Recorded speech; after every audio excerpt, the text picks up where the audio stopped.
O tema da palestra, como já mencionado, a minha pessoa, estou estudando aqui, e aqui algumas obras que nós estamos utilizando como base na área da teologia bíblica e outras aqui na área da teologia sistemática, algumas das quais nós indicamos em aulas também.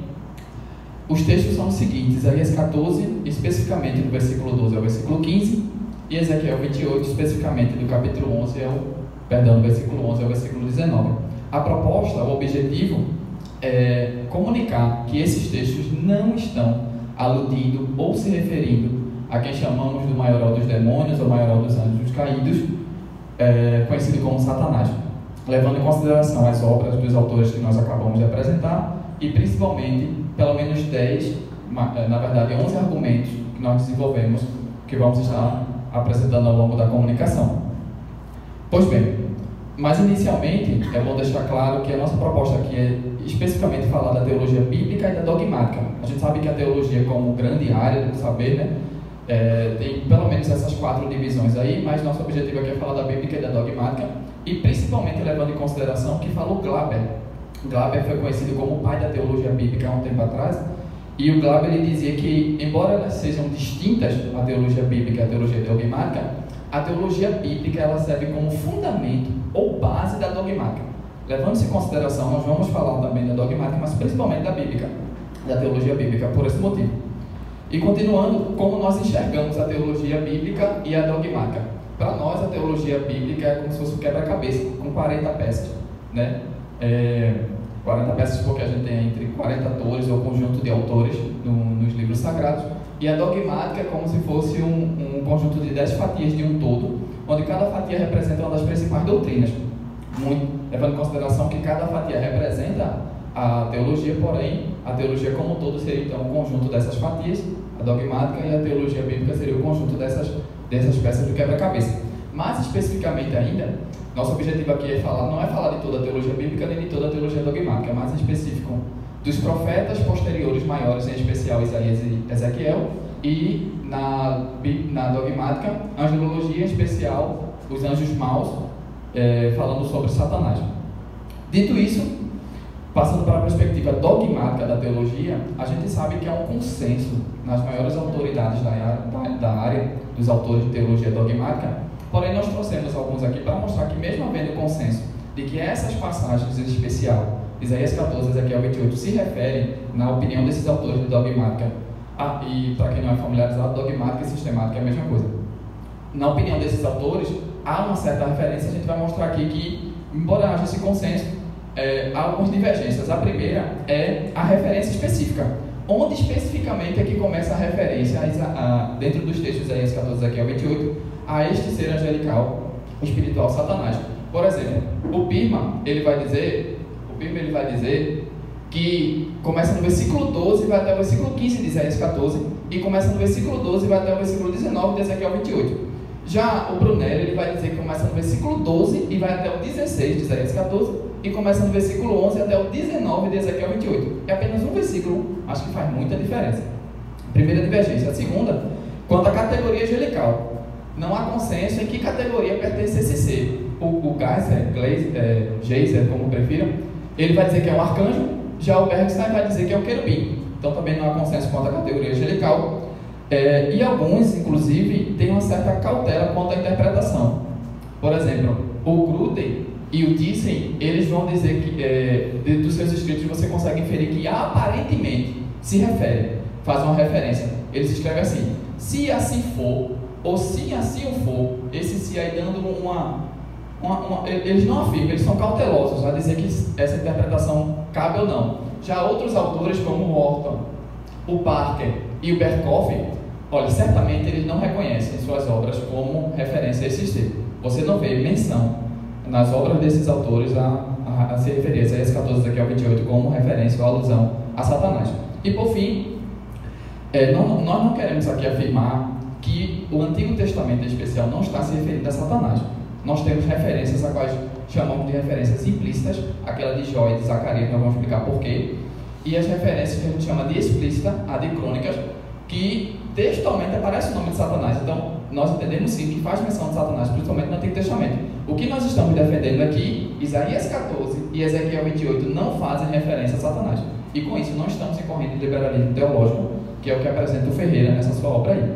Dito isso, partindo para a teologia bíblica, levando em consideração a tradução do texto original como o Antigo Testamento interlinear hebraico-português, nós abreviamos aqui, significados também do mesmo texto do Dicionário Internacional de Teologia do Antigo Testamento, e ainda comentários de alguns autores da área de teologia bíblica, como o Voss, o Smith e o Waltke, autores bem renomados também, e em especial o Manual de Angelologia e o Manual de Demonologia do Dr. Vailate. Levando em consideração esses comentários, nós vamos mostrar que não faz referência à alusão. Em especial, já podemos citar aqui, que esses autores de teologia bíblica, eles não fazem menção nenhuma aos textos de Isaías 14, Ezequiel 28, como consideração, alusão ou referência a Satanás. O único desses três que vai fazer uma certa referência ou menção é o Waltke, quando ele vai dizer que em relação a Isaías 14, poderia muito bem estar se referindo ao rei humano Senaqueribe como outros reis, e quando há uma figura mística, Vênus. E já em relação a Ezequiel 28, ele vai dizer que poderia estar se referindo à figura mística de Melcarte, uma divindade lá que eles acreditavam na época, e a expressão, ele vai comentar, a expressão que aparece lá por governante, sempre é traduzida no Antigo Testamento como referência ao rei humano. Então, ainda fazendo menção dos textos em especial, ele não reconhece como alusão a Satanás. Dito isso, os argumentos que desenvolvemos são em relação ao conteúdo e em relação ao contexto, sendo este contexto imediato e imediato. A gente vai ver cada um deles a partir de então.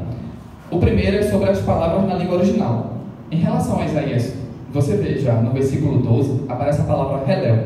Essa palavra, que em hebraico ela só aparece nesse texto, é uma rapax legomena. Ela foi traduzida por Reósforos no grego, que significa portador de luz, brilhoso, e então foi traduzida por Luxfero na Vulgata Latina.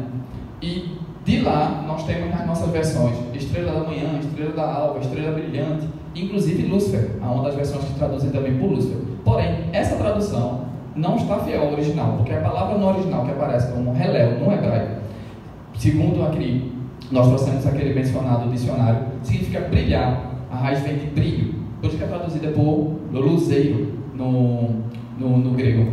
Então, a melhor tradução seria luzeiro, e não uma estrela brilhante, uma estrela da alva, ou estrela da manhã, e sim luzeiro. E nem todo luzeiro é necessariamente uma estrela. Da mecânica celeste a gente sabe que, por exemplo, a Lua, ela é considerada como luzeiro em Gênesis, mas ela não é uma estrela. E detalhe, o texto traduz como estrela da manhã, ou estrela da alva, estrela brilhante, e só Jesus é a estrela da manhã. Então não pode ser referência aí a Satanás. Ainda em relação às palavras na língua original, a gente tem o versículo 14 do mesmo capítulo, onde aparecem expressões como filho da alva, filho da alvorada, subirei ao céu, serei semelhante ao Altíssimo. Em Ezequiel 28, versículo 13 e 14, aparecem expressões também como Éden, querubim da guarda, e esse querubim sendo ungido. E aí a pergunta que fica é como essa referência não pode estar fazendo alusão a um ser angelical, a Satanás. A gente tem que entender, principalmente, que o autor está se valendo de linguagem poética. Os profetas fazem muito isso nos seus escritos, inclusive o texto de Ezequiel, lá no capítulo 31, usa a mesma linguagem para falar agora do rei do Egito, o faraó. Ele diz que era uma das árvores do Éden. Ora, se você entende que em Ezequiel 28 está falando de Éden e é uma alusão a Satanás, por que não é assim em relação ao versículo 31, ao capítulo 31 que fala de faraó? É porque faraó não está fazendo alusão a Satanás, assim como em Ezequiel 28 também não está. Apenas uma linguagem poética. Além disso, nós temos também o ensinamento de todo o Antigo Testamento. Veja, Dr. Vailate, ele vai mostrar que aparece apenas 27 vezes a palavra Satã no hebraico, no Antigo Testamento. E destas, muitas das vezes ela aparece articulada, ou seja, com artigo definido. E no hebraico, se aparece o artigo definido, não é nome próprio. Para ser nome próprio, tem que estar sem o artigo. Apenas aparece sem o artigo na referência de crônicas, aquela que a gente chama de referência explícita, direta. Porque como aparece como nome próprio, é mais provável que esteja assim fazendo menção ao próprio Satanás. Sendo que as outras referências que aparecem textuais, traduzidas como Satanás, as de Zacarias e as de Jó, elas aparecem sem um artigo definido. Ou seja, possivelmente não é a menção ao nome, e sim mais a um título, ou a função que o selo exerce. E ainda se valendo aqui do próprio comentário do Vailate, ele vai dizer que o termo Satã, que aparece no original aqui para Satanás, ele só passa a desempenhar nitidamente um papel de nome próprio a partir do período intertestamentário. Ora, um período bem depois de Isaías e de Ezequiel. que dá mais base ainda para entender que esses não estão se referindo a esse ser. O dicionário que nós mencionamos também, ele vai dizer que essa palavra, no verbo, ela pode ser adversário, acusar, resistir, e em substantivo pode ser advérbio ou oponente. Para você ter ideia, essa palavra ela é sempre usada nesse sentido. Aparecem muitas palavras às vezes no Antigo Testamento como Satã, inclusive um exemplo que ele cita é Números capítulo 22, onde o anjo do Senhor ele aparece como um Satã, ou seja, um acusador contra Balaão. Ora, se a palavra sempre se referir a Satanás, não pode estar se referindo a Satanás nesse caso.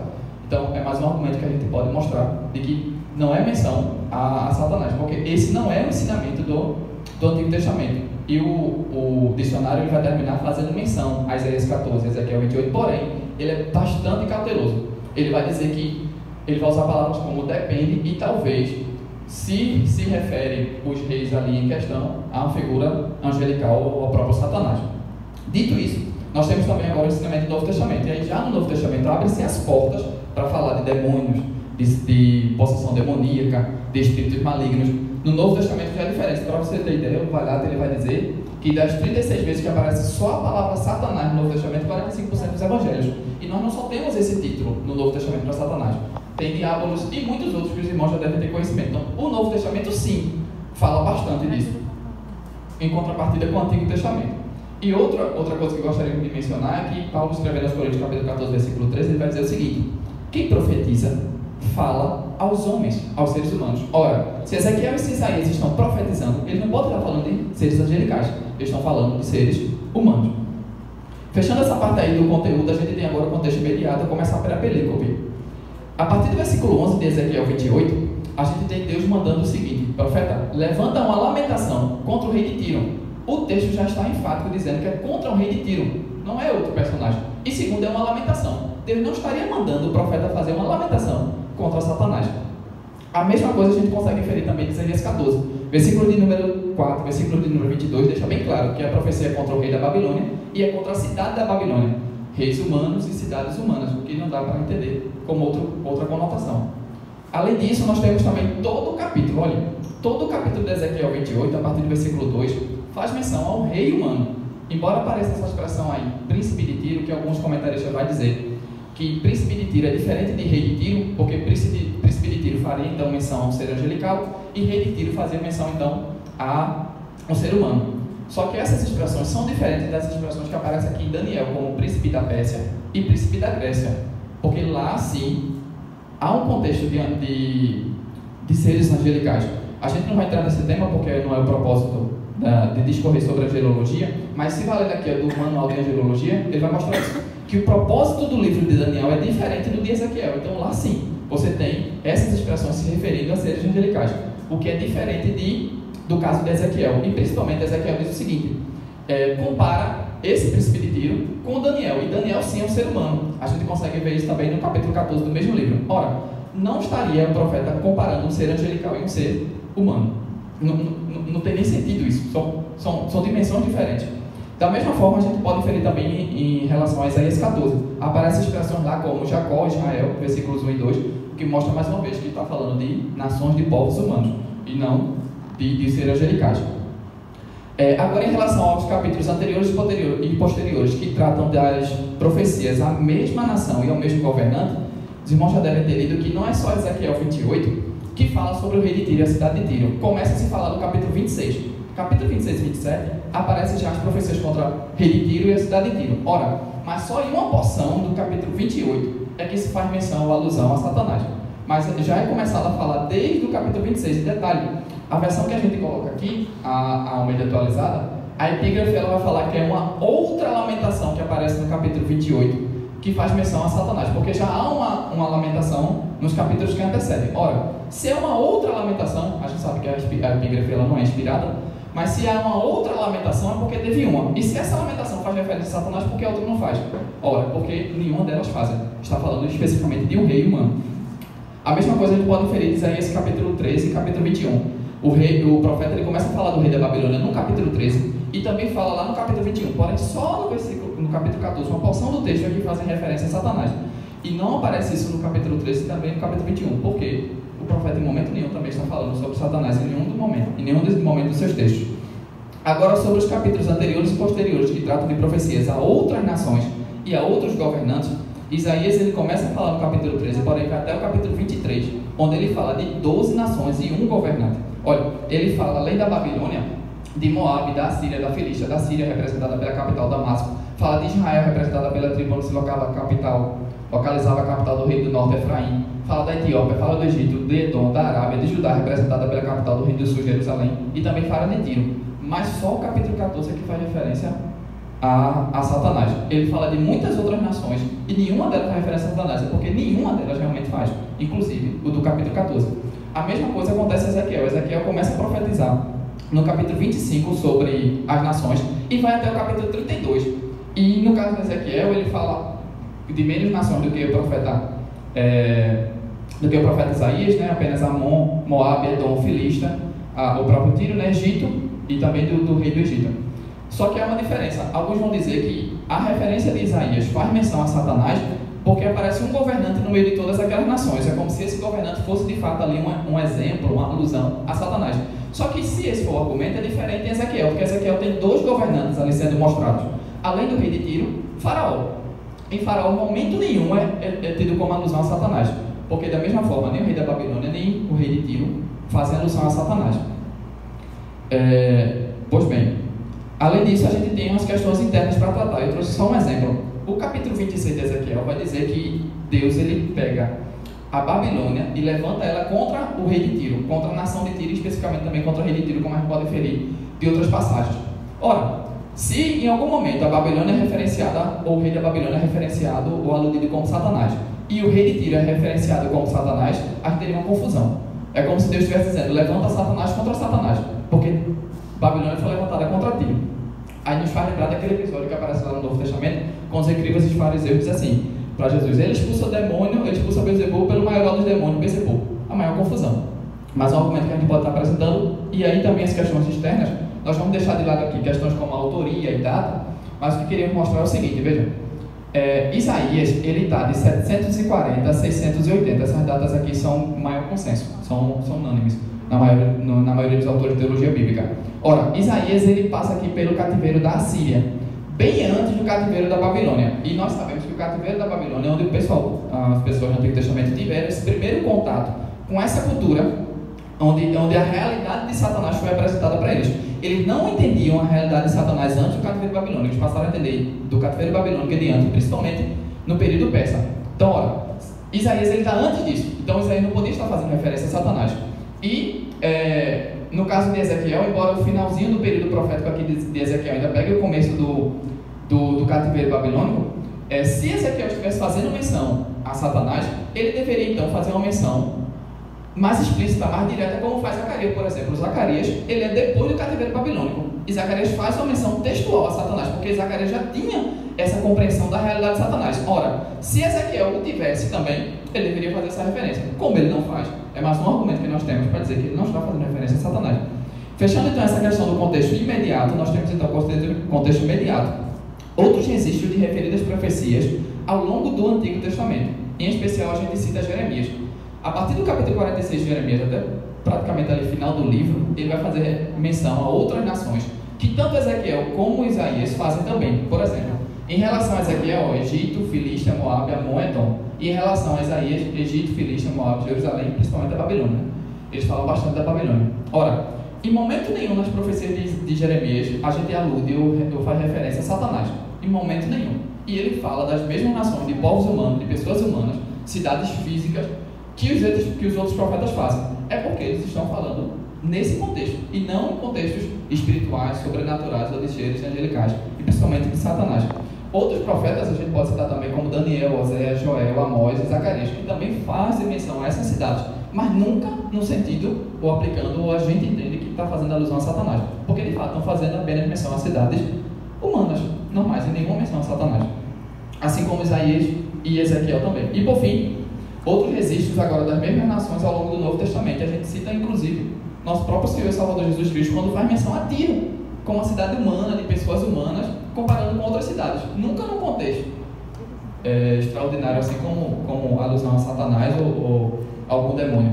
A gente também tem referência no Novo Testamento de Pedro e João no Apocalipse, a Babilônia, que a gente entende aqui, que é mais um contexto alegórico, né? Mais um contexto simbólico, melhor dizendo, do que literal, mas a gente entende aqui já que no Novo Testamento você tem aquele entendimento, aquela compreensão e aquela influência de Satanás, coisa diferente do que tinha no Antigo Testamento. Então, para finalizar, meus irmãos, que os irmãos entendam, a gente enxerga assim, como se fosse um óculos, não são dois óculos, é apenas um óculos. A teologia ela é harmônica, porém a gente tem duas lentes, uma lente da teologia bíblica e uma lente da teologia dogmática. Pela teologia bíblica, você tem que enxergar o que o autor, de fato, ele tinha em mente quando escreve, o propósito da mensagem que ele escreve para os seus primeiros leitores, como os leitores entenderam na época. E aí, então, que aquele registro ao longo do tempo, ao longo do período revelacional, vai ser ensinado, vai ser aplicado, vai virar doutrina, como a teologia dogmática. Por exemplo, a gente cita aqui, casos de textos de Isaías e de Oséias. Isaías vai dizer: e a virgem conceberá e dará à luz um filho. Oséias vai dizer: do Egito chamei o meu filho. Nunca que os profetas ali estavam fazendo menção a algo escatológico na mente deles. A lente da teologia bíblica na mente deles era algo do contexto da época, a aplicação da época. Mas Mateus, inspirado pelo Espírito Santo, obviamente, mas num processo revelacional, com a lente da teologia dogmática, aplica esses textos a quem? Ao próprio Jesus. Entende? Então, nós não estamos dizendo aqui que uma teologia, ela não estamos querendo supervalorizar uma em detrimento da outra, certo? A nossa proposta aqui é apenas mostrar que elas não se contradizem, elas se complementam, porém a gente tem uma única interpretação do texto, e essa interpretação tem que ser fidedigna, tem que ser genuína, mas você pode aplicar de diversas formas, a seres angelicais, a seres humanos, todos orgulhosos de modo geral. A aplicação ela é diversa. O grande problema é que muitas vezes a gente não vê Satanás onde ele está e acaba não vendo onde ele pode estar. Muito obrigado.